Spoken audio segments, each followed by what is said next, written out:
नमस्कार, हमारा उत्तराखंड देख रहे हैं आप। मैं हूं आपके साथ सपना दीपक मद्देशिया। बुलेटिन का आगाज करेंगे। केंद्रीय बजट के बाद अब धामी सरकार भी राज्य की बजट की तैयारियों में जुट गई है। वहीं राज्य के बजट में केंद्र की झलक भी देखने को मिली। इसके तहत केंद्र की मोदी सरकार ने जिस प्रकार गरीब, युवा, किसान और महिला सशक्तिकरण पर फोकस किया है, प्रदेश की धामी सरकार का बजट भी इन 4 बिंदुओं पर केंद्रित होने वाला है। इसके साथ ही राज्य गठन का रजत जयंती होने की वजह से इस साल का बजट कई मायनों में खास रहने वाला है। वहीं राज्य के वित्त मंत्री प्रेमचंद अग्रवाल ने बताया है कि राज्य का बजट जन कल्याण की अवधारणा पर आधारित होगा। सभी वर्गों में सुझाव लिए जा रहे हैं।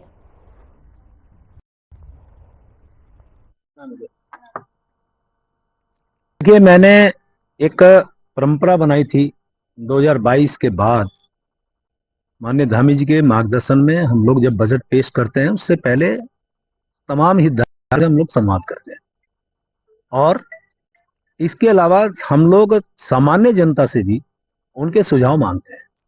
आज भी व्हाट्सएप, ट्विटर के माध्यम से 9 फरवरी तक सभी लोगों से हमने आमंत्रण दिया है कि आप आइए, अपना बजट के बारे में और जो अच्छे सुझाव दीजिए।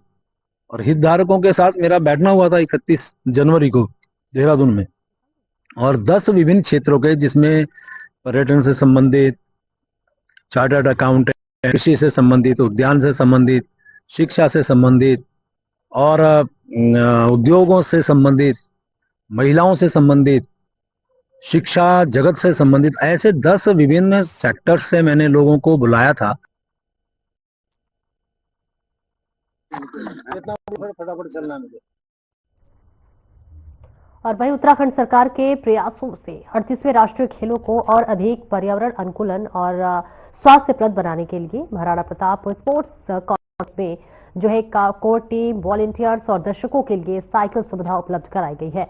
इस पहल का उद्देश्य न केवल प्रदूषण को कम करता है, बल्कि लोगों को फिट और सक्रिय जीवनशैली अपनाने के लिए प्रेरित करना है। इसके माध्यम से दर्शक और वॉलंटियर के क्षेत्र के विभिन्न स्थानों तक साइकिल से आसानी से पहुंच सकेंगे, और जिससे कि ट्रैफिक और कार्बन उत्सर्जन भी में कमी आएगी। और ये उत्तराखंड सरकार की पर्यावरण संरक्षण की नीति को साकार करने की दिशा में एक महत्वपूर्ण कदम है। मुख्यमंत्री पुष्कर सिंह धामी के नेतृत्व में राज्य सरकार खेलों को सुचारू रूप से आयोजित करने और खिलाड़ियों व दर्शकों को जो है सर्वश्रेष्ठ सुविधाएं प्रदान करने के लिए निरंतर प्रयासरत है।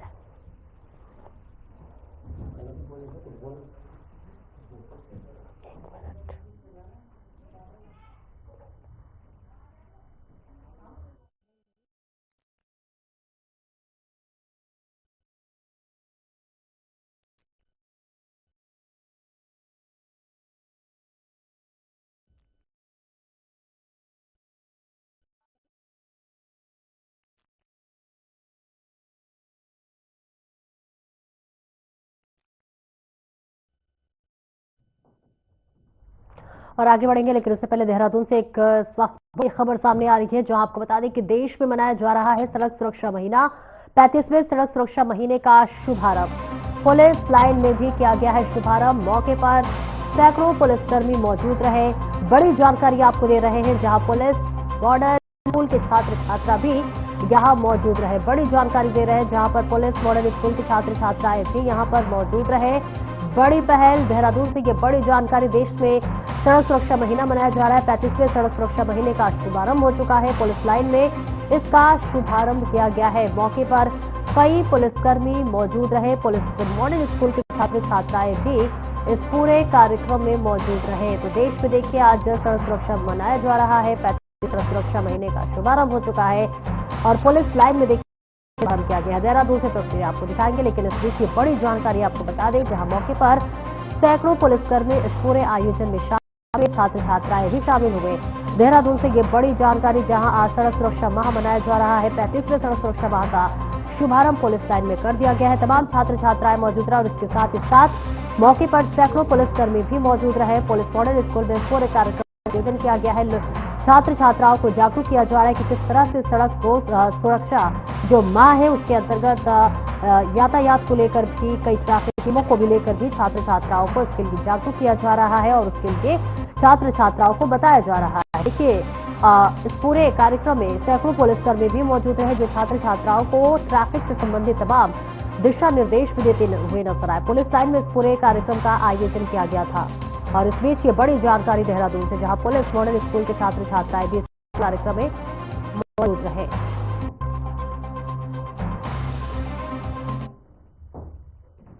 और आगे बढ़ेंगे, जहां पर हरिद्वार के रोशनाबाद स्थित स्टेडियम में नेशनल गेम्स की कबड्डी प्रतियोगिता का मैच संपन्न हो चुका। फाइनल मुकाबले में पुरुष वर्ग में यूपी और महिला वर्ग में हिमाचल प्रदेश की टीमों ने शानदार प्रदर्शन करते हुए खिताब पर अपना कब्जा जमाया है। तो वही फाइनल मुकाबले में आपको बताते हैं कि यूपी की टीम ने दमदार खेल का प्रदर्शन करते हुए चंडीगढ़ की टीम की 57-43 के अंतर से हराया। वहीं यूपी के खिलाड़ियों ने शुरुआत से ही आक्रामक खेल दिखाया और चंडीगढ़ की टीम का दबाव में बनाए रखा। दूसरी ओर बात कर ले महिला वर्ग में, तो हिमाचल प्रदेश की टीम ने बेहद रोमांचक मुकाबले में हरियाणा की 27-22 से पराजित कर खिताब अपने नाम कर लिया। फाइनल मैच के दौरान रोशनाबाद स्टेडियम दर्शकों से खचाखच भरा रहा और वहीं खेल प्रेमियों में जोश और तालियों की गूंज से माहौल बेहद रोमांचक बना हुआ था। दोनों टीमों के खिलाड़ियों ने पूरे जोश और समर्पण के साथ खेलते हुए दर्शकों का भरपूर मनोरंजन किया और इसी के साथ मैच समाप्त होने के बाद विजेता और विजेता टीमों का भी मेडल और ट्रॉफी देकर सम्मानित किया गया।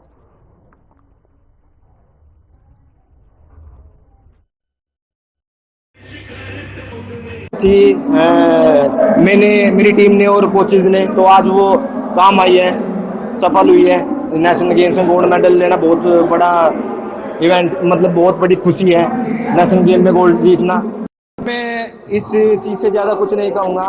मैंने अपनी टीम को यही बोला था कि कोई परेशान नहीं है, मैं अगर कुछ गलती होती है, कुछ भी होता है, मैं जवाब दूंगा। कोचेज इतना अच्छा टीम को मैनेज कर रहे थे, बता रहे थे, समझा रहे थे, तो सभी टीम ने प्रूव करके दिखाया है। और मैं अपने टीम को धन्यवाद करना चाहूंगा, सबसे बड़ा अपनी यूपी सरकार को, क्योंकि यूपी गवर्नमेंट इतनी अच्छी फैसिलिटीज दे रहे हैं। यूपी सरकार हमारी जो खुद मुझे इतनी अच्छी जॉब मिली है और नेशनल गेम्स में गोल्ड मेडल पे भी काफी अच्छी फैसिलिटी जो बोली है, तो वो सभी बच्चों के दिमाग में है। तो आज गोल्ड मेडल लेके घर जाएंगे, सभी खुश हैं। हमारा अनुभव बहुत अच्छा रहा और हम बहुत ज्यादा खुश हैं। आपके थ्रू मैं सभी लोगों का धन्यवाद करना चाहूंगी, क्योंकि यहाँ के हमें बहुत ज्यादा प्यार मिला है, ऑडियंस के थ्रू भी और यहाँ के स्टाफ मेंबर सारे भी थे, सबने बहुत प्यार दिया हमें और हमें जीत के बहुत ज्यादा अच्छा लग रहा है, क्योंकि हम तीसरी बार विन हुए हैं और हम अपनी विक्ट्री को कंटिन्यू कर पाए, तो बहुत ज्यादा खुश है। ये हमारे लिए बहुत ज्यादा अच्छा मूवमेंट है, क्योंकि हमारा पड़ोसी प्रदेश है और यहाँ पे पहला टूर्नामेंट में खेल रहे, इतना अच्छा आयोजन करवाया गया है सरकार के द्वारा, और रहने का, खाने का, ग्राउंड का सब कुछ बहुत ज्यादा अच्छा है और यहाँ पे लोग भी इतने अच्छे हैं, बहुत सपोर्ट कर रहे हैं, प्यार कर रहे हैं और यहाँ के बहुत ज्यादा अच्छा लगा और खेलने का एक्सपीरियंस भी बहुत अच्छा रहा शुरू से लेकर।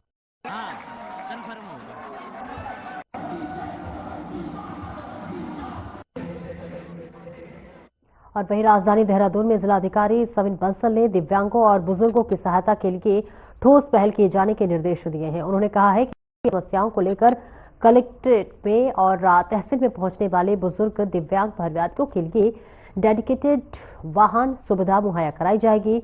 और वहीं दिव्यांग वृद्धजनों को विकास भवन, जिला समाज कल्याण, तहसील और वरिष्ठ पुलिस अधीक्षक, सीनियर सिटीजन, महिला सेल सहित अन्य विभागों के जाने की सहूलियत मिलेगी। और इसी के साथ ही डीएम ने जनता दर्शन सुनवाई में आने वाले बुजुर्ग दिव्यांग फरियादियों को समस्याओं को देखकर सुविधा मुहैया कराने का निर्णय लिया है।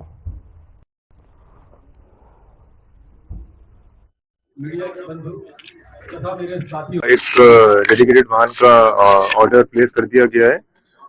हमारे यहाँ पर बुजुर्ग काफी संख्या में आते हैं, दिव्यांगजन आते हैं, जिनकी कई समस्याएं होती हैं।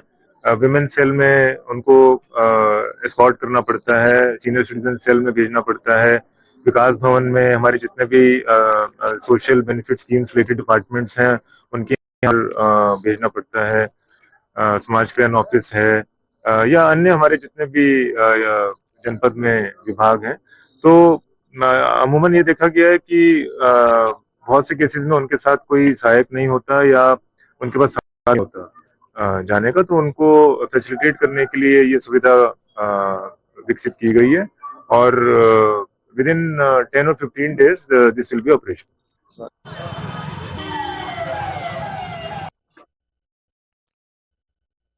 और उत्तराखंड में महिला अपराध को देखते हुए उत्तराखंड पुलिस काफी संवेदनशील रहती है और इसी को देखते हुए राजधानी देहरादून में दून पुलिस ने कई स्थानों पर महिलाओं की सहायता के लिए पिंक बूथ बनाए हैं और वहीं एसएसपी देहरादून सिंह ने जानकारी दी है कि महिलाओं की सुरक्षा को ध्यान में रखते हुए इस तरह के कदम उठाए जा रहे हैं।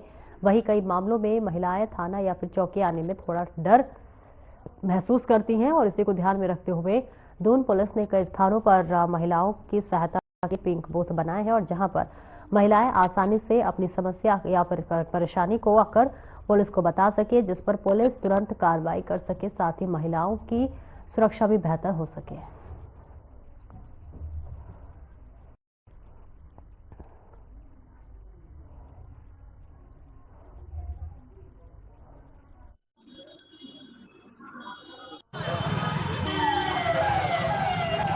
मीडिया के बंधु तथा मेरे साथियों,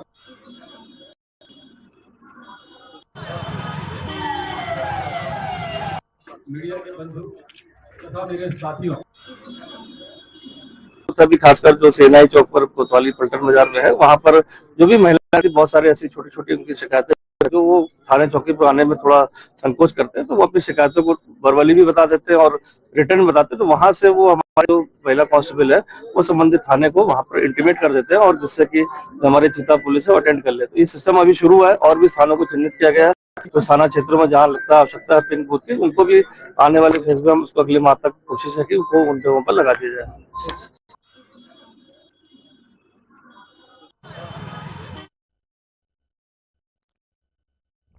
खबर हरिद्वार से, पर जिले के 17 थानों और कोतवाली को अब खर्च के लिए नगद धनराशि नहीं दी जाएगी। जी हां, वही नई व्यवस्था के तहत सभी थानों के लिए बैंक खाते खोलने के निर्देश जारी किए गए हैं और जिससे कि अब धनराशि सीधे खातों में ट्रांसफर होगी। आपको बताते चले कि सबसे पहले सिटकुल थाने का बैंक खाता खोला गया है, जबकि अन्य थानों और कोतवाली के खाते खोलने की प्रक्रिया शुरू कर दी गई है।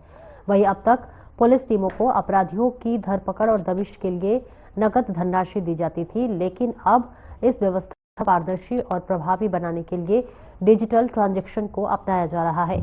ऐसे में नई प्रणाली से वित्तीय अनियमितताओं पर रोक लगेगी और थानों के खर्च का रिकॉर्ड भी सटीक रहेगा।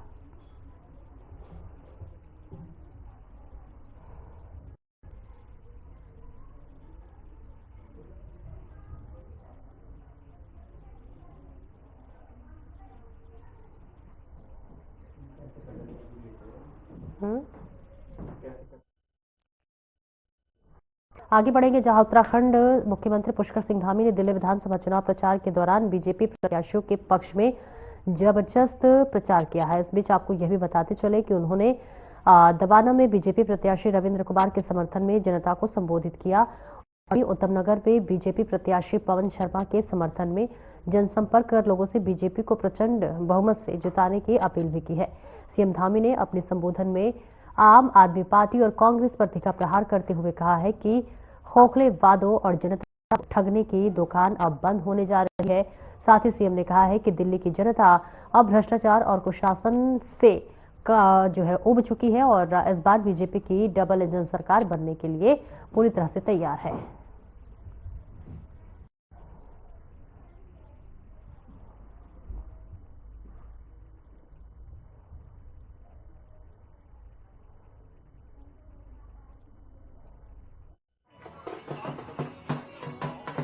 शराब के ठेके करोड़ों का शराब घोटाला कर दिया, जिसमें खुद मुख्यमंत्री केजरीवाल जेल में चले गए, उनके उप मुख्यमंत्री जेल में चले गए और अभी भी केवल ये आरोप मुक्त नहीं हुए हैं, ये केवल और केवल बेल पर आए हुए हैं।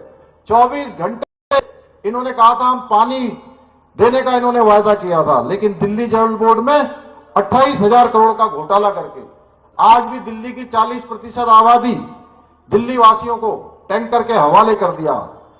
बवाना क्षेत्र के लोगों को टैक्स में पानी खरीदने को मजबूर होना पड़ रहा है और मैंने सुना है कि यहां के विधायक जी पानी के किल्लत पर सवाल उठाने वाले लोगों को भी जान से मारने की धमकी देते हैं। मैं ठंडा कर दूंगा कहते हैं भाइयों बहनों। स्वास्थ्य मॉडल का ढोंग रखने वाले फर्जीवाल की सरकार ने 65,000 फर्जी लैब टेस्ट कराकर 300 करोड़ का खेल कर दिया। इतना ही नहीं, पैनिक बटन के नाम पर हमारी बहनें मातृशक्ति इतनी बड़ी संख्या थी जो बसों में जाती होंगी। इन्होंने 5 वर्ष पहले कहा था कि हम बस में पैनिक बटन लगाएंगे, यानी किसी को कोई परेशानी होगी वो बटन दबाया जाएगा। किसी बस में कहीं पैनिक बटन लगा है क्या? कहीं लगा है बताइए? कहीं नहीं लगा भाइयों बहनों। पैनिक बटन के नाम पर 500 करोड़ का घोटाला कर दिया, राशन कार्ड में 5400 करोड़ का घोटाला कर दिया, बस खरीद में 4500 करोड़ का घोटाला कर दिया, क्लासरूम के नाम पर 2000 करोड़ का घोटाला कर दिया, सीसीटीवी लगाने में 571 करोड़ का घोटाला, बोर्ड में 100 करोड़ का घोटाला। भ्रष्टाचार की तो तब हद हो गई जब जनता के पैसों से इन्होंने खुद के लिए ऐसो आराम के लिए शीश महल बनवा दिया भाइयों बहनों, और सैकड़ों करोड़ रुपए की लागत उसमें लगा दी।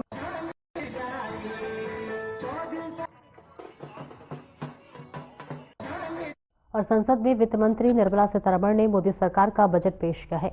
इस बजट को लेकर प्रदेश के मुख्यमंत्री पुष्कर सिंह धामी ने भी कहा है कि ये बजट मध्यम वर्ग के लोगों के लिए राहत साबित होगा।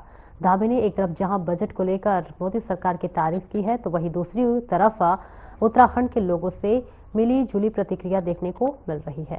इस बीच बजट से कुछ लोग खुश हैं, तो कुछ लोगों का मानना है कि यह बजट किसानों और आम लोगों के हित में नहीं है।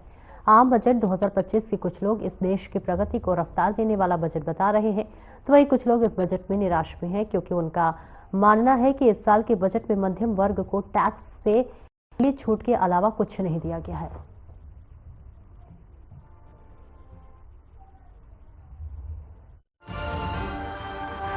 आदरणीय प्रधानमंत्री मोदी जी की दूरदर्शिता, विकसित भारत के संकल्प को पूरा करने वाला, मध्यम वर्ग को आगे लाने वाला, किसानों के लिए, गरीबों के लिए, महिलाओं के लिए, अन्नदाताओं के लिए, सबके लिए ये एक ऐसा बजट है जिसमें सबके लिए प्रावधान किया गया है। और निश्चित रूप से ये हर वर्ग को आगे लाने वाला बजट है। हर वर्ग की इसमें चिंता की गई है, समावेशी है, सर्वस्पर्शी है, सर्वग्राही है। भारत के अंतिम छोर में खड़े हुए व्यक्ति के लिए भी इस बजट में प्रावधान किया गया है। 12 लाख रुपए तक इनकम टैक्स पर कोई भी टैक्स न लिया जाना निश्चित रूप से भारत के मध्यम वर्ग की जनता के उत्थान का बजट है। मैं इस बजट के लिए निर्मला सीतारमण जी को, वित्त मंत्री जी को और हमारे देश के यशस्वी प्रधानमंत्री मोदी जी को बहुत बधाई देता हूं, बहुत शुभकामनाएं देता हूं। सर, दिल्ली चुनाव में लगातार चुनाव प्रचार करें, कई जनसभाओं को आप संबोधित किया, आपने केजरीवाल पर बिल्कुल निशाना साधा सर, जो यमुना को लेकर सर किस तरीके से देखते हैं सर? देखिए, केजरीवाल जी ने 2020 के अपने चुनाव पत्र में भी कहा था कि यमुना जी को हम अगले वर्ष साफ कर देंगे। पिछले 5 वर्षों तक लोगों को केवल आंखों में लोगों की धूल झोंकते रहे। अब यमुना जी पर फिर से जो है कि अगले वर्ष में यमुना जी को साफ कर दूंगा, ये पूरी उनकी घोषणा है, झूठ है और उन पर विश्वास करने वाले नहीं है। अपनी नाकामी का ठीकरा जिस वहां के पुत्र होकर कुपुत्र जैसा काम कर रहे हैं, और कोई जहर मिलाता है क्या पानी में? इस प्रकार की बातें करना निसंदेह राज्यों के बीच में परस्पर भेदभाव करना है। किसी लेबोरेटरी में कोई या तो टेस्ट किया गया होता कि वहां से जहर मिलकर आया है, फिर कभी कहते हैं यमुना जी को रोक दिया गया है। यमुना जी को रोक दिया होता तो आज गांव में पानी भर गया होता। तो इसलिए लोग अब इन पर भरोसा नहीं करने वाले हैं और इस केजरीवाल को बदलकर यहाँ भाजपा का डबल इंजन लगाने वाले हैं। मोदी जी के नेतृत्व में जैसे डबल इंजन की सरकारें पूरे देश के अंदर विकास कर रही हैं, बार बार लोग डबल इंजन को मौका दे रहे हैं। दिल्ली में भी इस बार डबल इंजन लगेगा। राजीव वर्मा। राजीव जी, जिस तरीके से केंद्र सरकार बजट आया है और 12 लाख तक की जो इनकम है उस पर अब जो है टैक्स नहीं देना होगा, वो फ्री कर दिया सरकार ने, तो किस तरीके से इसको देखते हैं? नहीं, ये सरकार का जो फैसला था ये बहुत अच्छा है और मिडिल क्लास व्यापारियों के लिए बहुत अच्छा रहेगा ये। राहुल जी, जिस तरीके से केंद्र सरकार का बजट आया है और 12 लाख तक की जो इनकम जिनकी है उनको लिए जो टैक्स है वो माफ कर दिया गया है, इसके लिए कोई टैक्स नहीं है, किस तरीके से देखते हैं? नहीं, बहुत अच्छा किया गवर्नमेंट ने। पहले 7 लाख की 6 या 7 लाख की छूट थी, तो हमें 12 लाख छूट मिल गया, तो बहुत बढ़िया किया गवर्नमेंट ने। ये मिडिल क्लास को बहुत बड़ी राहत दी है सरकार ने।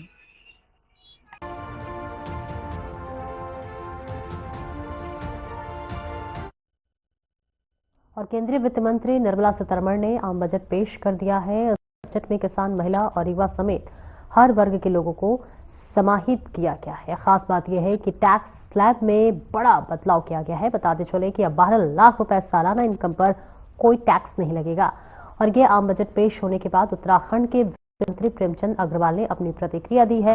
वित्त मंत्री प्रेमचंद अग्रवाल ने कहा है कि प्रधानमंत्री नरेंद्र मोदी के मार्गदर्शन में केंद्रीय वित्त मंत्री निर्मला सीतारमण का लगातार यह 8वां बजट है। केंद्रीय वित्त मंत्री ने संतुलन, समावेशी और बजट पेश किया है।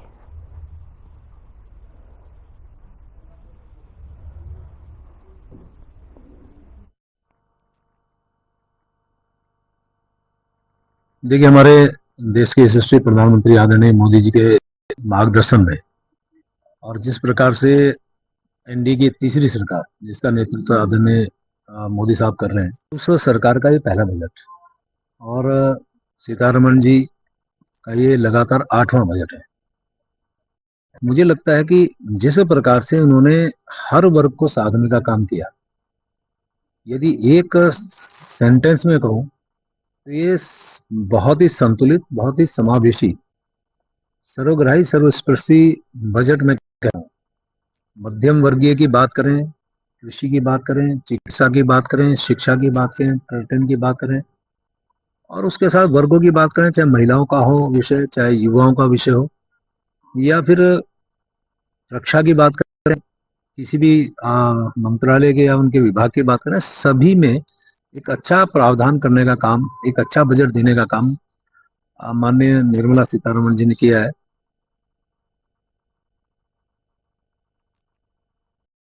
बेस अस्पताल में भर्ती मरीजों के तीमारदारों को भी अब निःशुल्क खाने की सुविधा मिलेगी। जी हां, आपको बता दें कि जय दुर्गा सामाजिक कल्याण संस्थान की ओर से बेस अस्पताल में व्यवस्था की गई है। विधानसभा अध्यक्ष रितु खंडूरी के परिवार की इस संस्था की ओर से की गई निःशुल्क व्यवस्था का खुद विधानसभा अध्यक्ष ने उद्घाटन किया।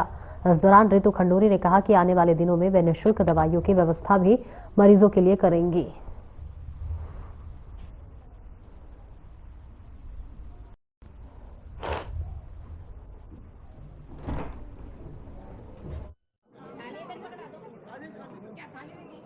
उत्तराखंड में कोटद्वार में है, बाहर से बहुत पेशेंट्स यहाँ पहुंचते हैं और अटेंडेंट्स जो होते हैं, क्योंकि पेशेंट्स को तो भोजन है, अटेंडेंट्स के लिए बहुत दिक्कत होती है। तो ये प्रयास है कि जो बिल्कुल गरीब पेशेंट है उसको हम भोजन दे सकें। साथ ही साथ अभी सीएमएस साहब के साथ बात करके हम इस तरह का भी प्रावधान करेंगे कि जो अगर डॉक्टर्स लिख कर देंगे कि ये पेशेंट गरीब है, इसके लिए आप दवाइयां दीजिए, इसके लिए मैट दीजिए, इसके लिए व्हील चेयर दीजिए, उसकी भी व्यवस्था हम लोग यहाँ से करेंगे।